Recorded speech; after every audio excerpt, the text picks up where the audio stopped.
What up, Cowboys Nation and YouTubers? It's that VA Dallas Cowboy fan coming back at you. Thank you for liking, sharing, subscribing, and commenting down below. I make these videos for me and you, and they're a little therapeutic. Since I had missed Victory Monday due to my son's birthday, I will be here for Victory Tuesday. It is a good feeling as a Cowboy fan. One, we managed to win the division before we even started playing on Sunday night. There was some kind of strength of victory tiebreaker that was broken in the Raiders game, I do believe, earlier that day. And so we had already won the division by the time we were already up to play. Philadelphia put a whooping on the Giants, so they're cock of the walks. They're thinking they're better than what they are. They're starting to we want Dallas bullshit, but we know how that ended up last time. But when 8:20 Eastern hit, it was a massacre. By 9:20 Eastern, you might as well went to bed. Needless to say, the Cowboys put on a clinic. All the pundits who said that Dak was done and the offense needs to get clicking, yada, yada, yada, defense can't carry you. Who cared? It's none of our business to care as long as they won. And that they did. They didn't need to do anything different. But they went out there and played like their heads were on fire against a team that was already hurting. So I hope that doesn't, show the completeness of what we can do before the playoffs, because that would suck that we would peak now against teams that don't matter and then we have nothing for playoff time. But we'll have to see about that. But in the game against Washington, we managed to do quite a few. We broke a few records for franchise history.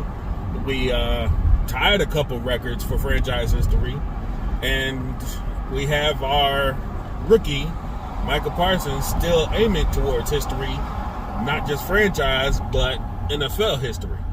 So a lot came out of that game. It was great for us fans. We enjoyed it. Washington fans hated every minute of it. As far as grades go, how can you give that effort anything less than an A? Everybody did their jobs. Everybody did what they had to do. If they were called upon, they were there.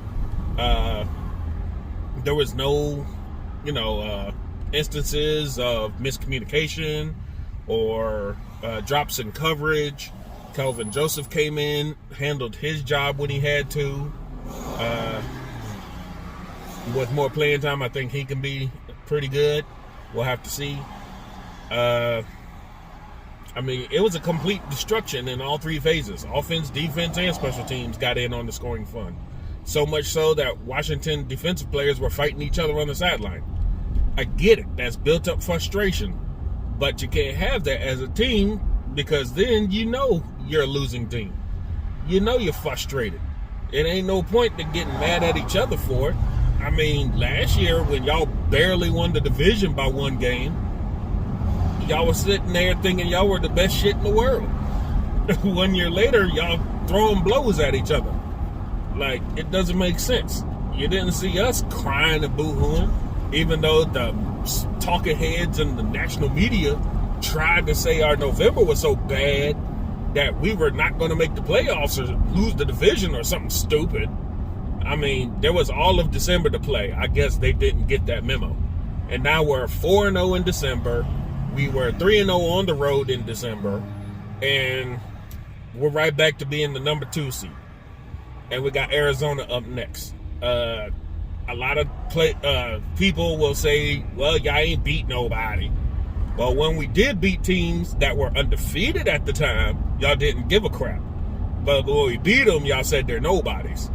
I went on Twitter today, and a guy actually retweeted a Washington fan's conversation about defensive PI of Diggs on McLaurin, why it wasn't thrown, even though, incidental contact, no PI. And he went hard. And we're like, that one play is all you're harping about, really? Are you serious? It's not a flag for one. And two, you think the whole game would have changed on that one play? Like, funny how when we cry about flags, y'all say we're crying and making excuses, but you guys are looking for any reason to explain that debacle. I already knew that pretty much nobody was going to give us credit for it. They're just going to say we faced a scrub team. They're never going to get us credit for winning anything.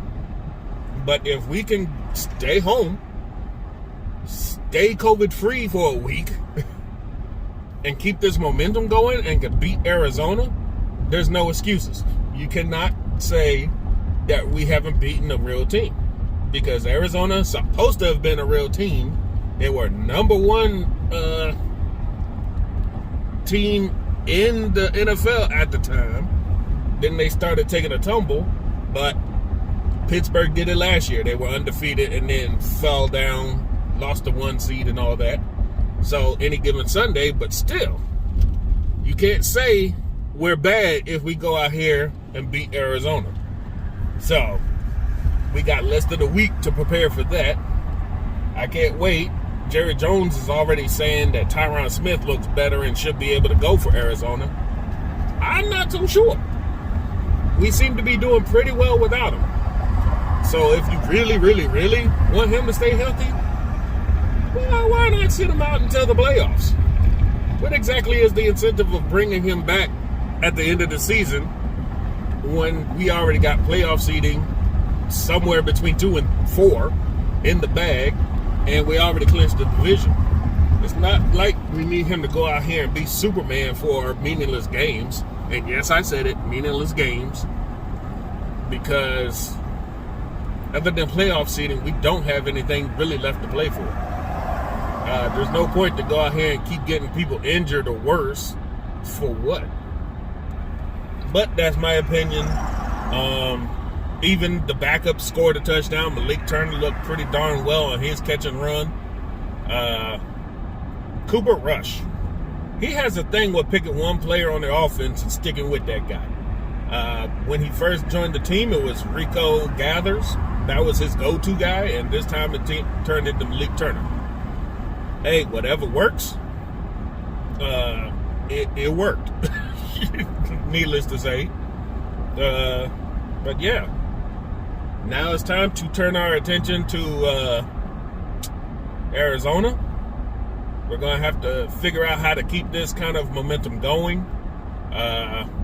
Shut Kyler Murray's mouth, because I guess they haven't got to it yet, but they're going to sooner or later bring up the fact that he said that stupid stuff at the beginning of the year where he said Dallas sucks and all that, and his little snippet with somebody. And then everybody found this old picture of him in Dallas Cowboys jersey and stuff from way back in the day. And now we get to rub his nose in it. We'll see how he feels. If his main weapon, D-Hop, ain't playing, that's already a major part that he's not going to have. We'll see how he's doing, because I don't think he's fully healthy. And when you got Parsons, Gregory, and Lawrence chasing you around like they did to Heineke, we'll see how great he thinks he is. And then let's see if he takes a shot at Diggs like the rest of the league. But we'll talk about that later on in the week. We'll get into that stuff. Right now, we get to sit back and enjoy our victory, our division clinching games, our playoff clinching games, and 2 weeks left in the regular season. Let's see if Cowboys can continue making history, right? All right, this is VA Dallas Cowboy fan.